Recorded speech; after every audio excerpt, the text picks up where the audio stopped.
Hi, this is Gilanares, and you're watching The Music Enthusiasts. Hi, I'm Sarah from The Music Enthusiast, and today I'm here with Gilanares. How are you? Hello, I'm good. I'm so good. I'm excited to be here.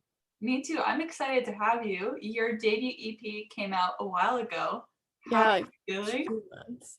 I'm feeling pretty good. I'm honestly just excited to like get on to the next thing, to be completely honest. But I was really proud of it. I am really proud of it. I was really excited about it when it first came out, and it got like a solid response from everybody. I'm just like happy that I was able to take all the songs that were kind of like doing like well on TikTok and just like give people like an actual like streaming like place to stream it.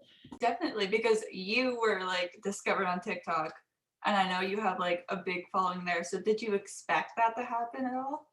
I definitely I think I just started posting, and like I posted on YouTube for a while before then, and like nothing happened with it, so I didn't really go into TikTok with any like expectations or anything. And I kind of just I was taking a songwriting class last semester, and so I had written a bunch of songs that I was like really proud of, and I was just like I just want to put them somewhere, and I just didn't feel like recording like a whole YouTube video. Like I did so many of those before TikTok, and it's just like so time consuming. And I was like, okay, like I'm just gonna put some random stuff on TikTok. And yeah, and then some did really well, so I was like excited about that. And it was just cool because I had wanted to create an EP like even before anything happened. I was like already trying to like find a producer and stuff because I'd been wanting to record music for so long, and it just like lined up really well. Like I think I literally started making the EP and like talking to the producer that I work with like a few days before like one of my videos like really took off. And so I was like, whoa, like that's perfect because now I have some type of audience and like a group of people that like actually want to like hear what I want to put out. So it was super sick. Amazing. And did you like test some tracks out on them to see what works and which doesn't? Yeah, I always do. I always try to like even now I'm in the process of like creating this album, and even with that, like all the songs that I'm gonna release for this album, or like at least most of them, I'm gonna put like an acoustic version on TikTok just to see what people think. I don't try to let it like influence my opinions on the song too much because at the end of the day like the TikTok algorithm is like insane, like it doesn't make any sense to me. Yeah. And so it's like sometimes I'll like put up a song that like I think is really good, and it won't even like people like the people who follow me and who see it will be like really supportive and everything, but it just won't like take off. Yeah. So it's like if I base every single like my opinion of every single song on the algorithm, it'll just be like nonsense because the algorithm doesn't like I don't it's weird. But yeah, all the songs that I had for the EP I posted on TikTok before. The one of them was Ragdoll, and it wasn't like I was going to put that one on the EP because it got like traction and people were like asking me to put it out, and then we tried to produce it and it didn't sound right, and so that was something that I just like did not put on the EP even though people wanted it. But then in the same way, like sometimes there's like a song that I wouldn't put on the EP, but because people seem to want it. I think maybe even Good Person was that. I don't know if I knew that I wanted to put Good Person on it, but then it blew up and I was like, oh, okay, sick. I knew that I love that song. I just didn't know if I was going to release it. And then Bad Role Models, I wrote like way after I was like in the process of producing it. And so then I like posted it because it was like a spur of the moment thing and it did well. And I was like, oh, sick. Like, I'm going to put this one on the EP. But yeah, it's weird. I think that at the end of the day, like, I just kind of like went with my gut. Like, one of the songs, like 888, Mhm. did not really take off on TikTok like at all.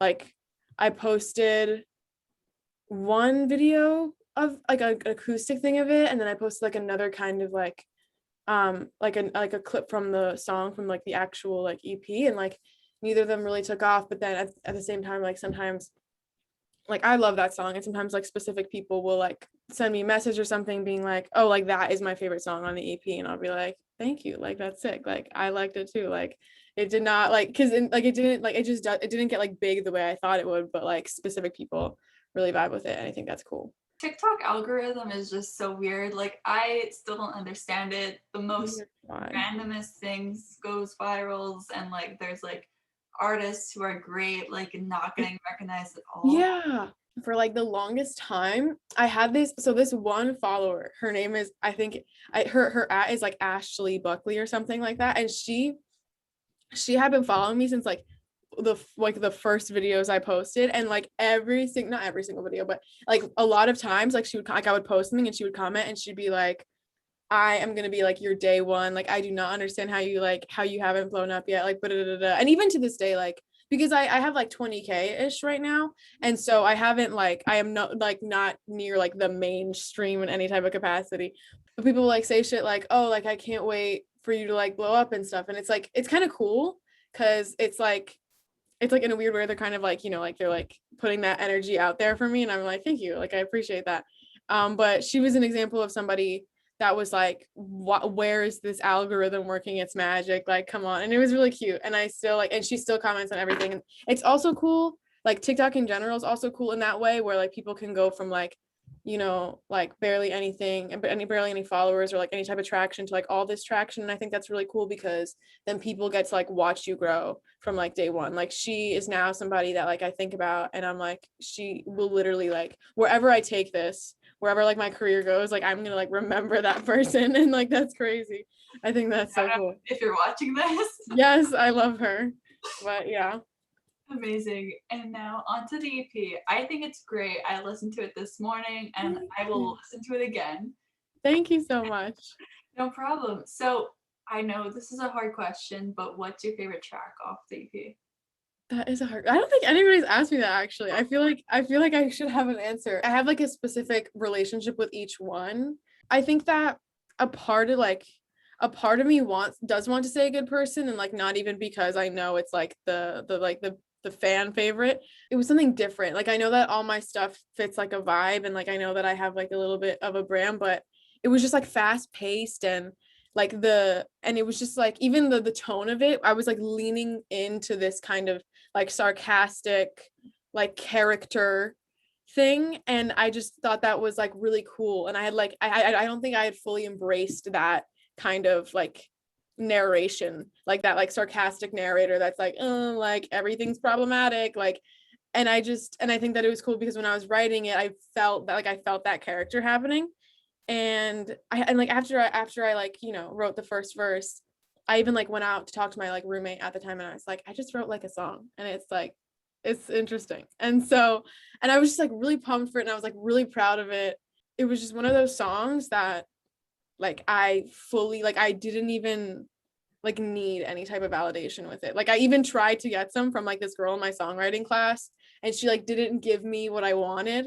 And I was like, okay, like I guess it missed that audience or whatever, but I was just like, I don't care. Like I love this song so much. I also think that like Let's Call It Even is one of my favorite, just because that was another one where I wrote the verse and I was like, yeah, like that's sick. Like I love that.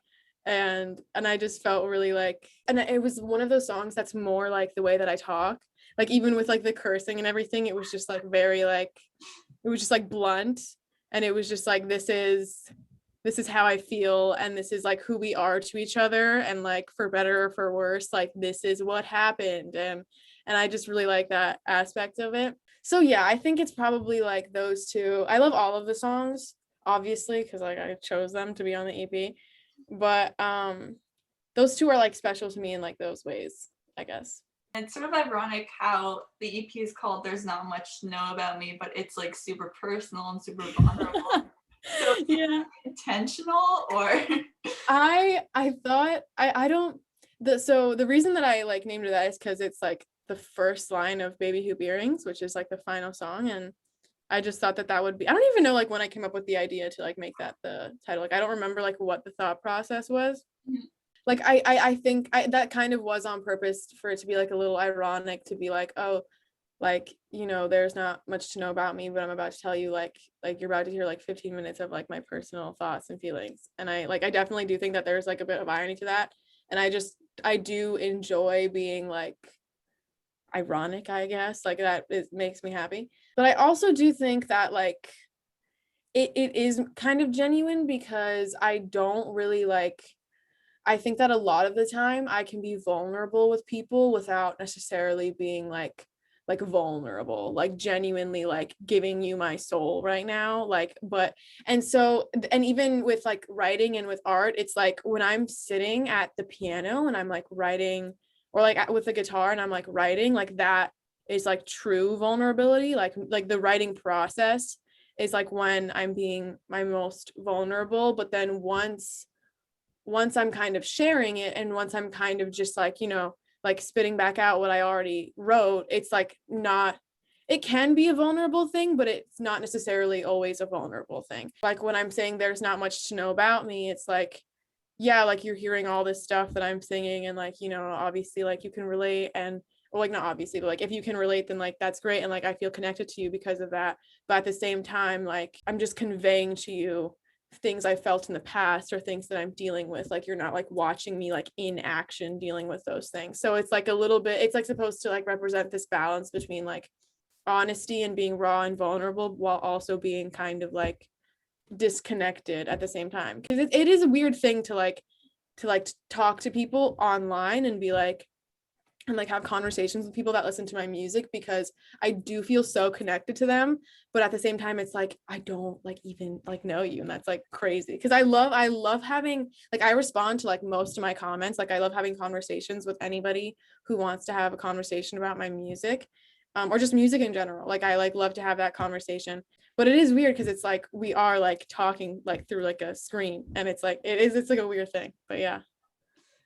I totally agreed. And the cover art is crazy. There's like references to each song. So was that like, how did you come up with that? Because that I think um is Thank you.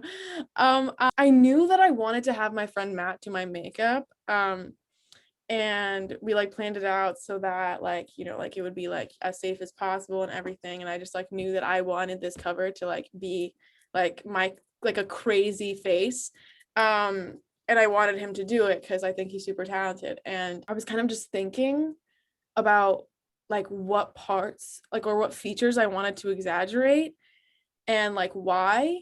And so I kind of was just like, maybe I could relate like the cover to each song. And I think that again, I just like thought that would be a cool idea to have the artwork also reflect the actual songs. And I just think in general, like having like visuals or having just like media that ties into the music is a really cool like theme. Like even with this next album, or like not even this next album but also the EP too, like having that like BoJack Horseman sample was like very much like me being like, this is me connecting like my music to like media and just like any type of like, like physical, like not physical but like visual thing.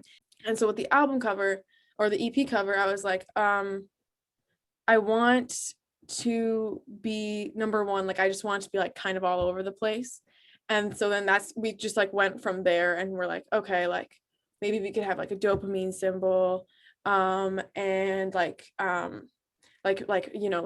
wounds, like bruises for like the let's call it even line, like just kind of about how like we messed each other up, and like we like symbolically bruised each other or whatever. And like and so yeah, and then we just kind of took it from there. But the idea of like connecting like whatever visuals you have for like the EP, the album, like any type of like body of work musically, like having visuals that like really connect to those songs is really cool. Like I know that a bunch of artists do that, like that's something that's like common in the industry, but I think that like when it's like as specific as possible, it makes me like the happiest. And in a Spotify playlist you made, it's captioned that Gilanares is a caricature of you. So what are like the main differences between you and this persona? That's a great question. I love this question. Okay, it's crazy because I'm still getting like, this is still very like new. Like even the idea of like having an artist name and everything is like new. Like I'm kind of used to it, but it's very new. And so I really love getting the opportunity to talk about like Gilanares as like a separate entity, because I love it. And so basically Gilanares is just like, we're very like, I feel like it's not necessarily like I'm playing like a character where we're totally separate and we're totally different. Like she's very much me, and like I am like Gilanares, like I like embody that. But I just think that the biggest thing about Gilanares is that she's kind of just like the most like uncensored, like unfiltered, like inner child version of me. Like me as like Brianna, like I am trying to like be an adult, and like I'm trying to heal, and I'm trying to be like constructive about like, you know, everything, like in my brain and everything. Like I'm trying to be like a better person like every day in like whatever capacity. And Gilanares is like not like a bad person, but like she's like my outlet to just kind of like complain about everything and like not try to be healed all the time, like because that's exhausting. And like I think that no matter how much healing you do, there's always still some type of, you know, like some type of feeling that you have that doesn't feel completely whole or completely fulfilled. And she is like that void basically, where it's like she's like what I channel when like I just can't be like the person that I necessarily think I should. I guess like she is completely just like all like the messy parts of me that I wouldn't necessarily want to bring out all the time in like my day-to-day life. Like I'm very sensitive and I can be very like dramatic and like loud, and like there's nothing wrong with those things, but sometimes like that is a lot for people to deal with. And so I just kind of like let her do it and be like very like artsy about it too. I don't know. I think that like certain feelings and emotions, like I like writing about them to make me feel like, oh, well, at least like this pain like means something. Like that is also something that's like explored in BoJack Horseman. But like they finally land on the idea that like sometimes pain is just pain, and like there's no like, you know, like resolution to that, or like there's no kind of just like, oh, well, it's okay because this is sometimes like pain is just pain. That's kind of what she is as well, where it's like sometimes I don't need to be this like perfectly healed and like perfectly like perfect person. Like I can just like, you know, let her do her thing and like be kind of like messy and all over the place for the sake of being messy and all over the place. That's kind of the biggest thing about her. She's just very raw and like yeah. But yeah. Amazing. And this is a basic question again, but who or what had the biggest influence on your music? I think that when people listen to me, they can like hear the obvious people, which would be like, you know, all the like main, not necessarily pop girls, but just kind of like, you know, like main it girls in the industry, like Taylor Swift, like Lorde, even like Lana Del Rey. Like obviously I grew up listening to them and they're like very important to me. I also went through like a whole emo phase, and so like emo bands are very important to me, and like they also like taught me about lyricism a lot in the same ways that like people like Taylor Swift and Lorde and Lana did. And then also like just Bo Burnham in there, kind of like he's really like the more I write, I like realize how influential he is. I think that, and then also kind of musicals, just like musicals in general. Like I really love musicals. I think that I love how musicals, like the rhyme schemes within musicals, I think that because they're not made for the radio, and same thing kind of with Bo Burnham, like because they weren't trying to like be on the radio in the ways that other artists and like bands were, like there's just so much more like creative freedom with them, and you can just be artistic in a way that the radio doesn't like allow you to be. I really love that about musicals and musical theater kind of. So it's a wide range of like people and like genres. But yeah, I think that generally anybody who can like write a really good lyric or can like just like write a good like song, like regardless of genre, like you will influence me in like some type of capacity. So yeah. What's your favorite musical? Oh my god, it's Heathers. That's a good choice though. Thank you. I think that is just the most, it's like the most honest answer and the most fitting answer for me, because like I love like a lot, like there are a lot of musicals that I could like sit here and be like, I've listened to this musical, I've listened to this musical. A lot of them are more modern. I will say that. Like I know a lot of people who I talk to that are like musical theatery are like into like older shows, and that's like very valid. but I'm into more modern stuff. And so Heathers is like I love the movie too. Like I'm just obsessed with like everything that is Heathers.